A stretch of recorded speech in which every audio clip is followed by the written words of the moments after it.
Hinarang ng mga puwersa ng US Defense Department ang isang oil tanker na MT Tiffany sa Indian Ocean at agad itong sinakyan ng mga sundalo.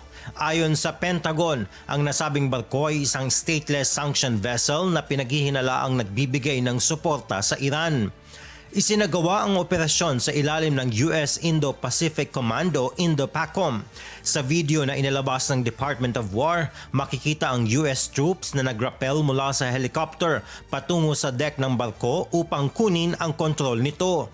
Batay sa mga datos, ang Tiffany ay naglayag sa pagitan ng Sri Lanka at Indonesia at pinaniniwala ang nagkarga ng halos 2 milyong bariles ng langis mula sa Iran. Naiulat na ang kargamento ay kinuha sa Kharg Island na isa sa mga pangunahing oil export hub ng Iran bago ito dumaan sa Strait of Hormuz. Ayon sa Pentagon, hindi dapat maging taguan ng international waters para sa mga barkong lumalabag sa sanctions.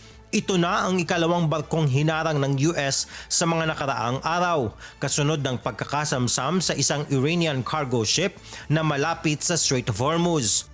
Bahagi ito ng mas malawak na naval blockade ng United States laban sa Iran upang putulin ang kita nito sa pag-e-export ng langis at iba pang materyales. Sa unang linggo pa lamang ng operasyon, mahigit 27 barko na ang napilitang lumiko o bumalik dahil sa pagpapatupad ng blockade. Giit ng US military, hindi lamang sa Middle East ipinapatupad ang blockade kundi pati sa ibang rehiyon tulad ng Indo-Pacific.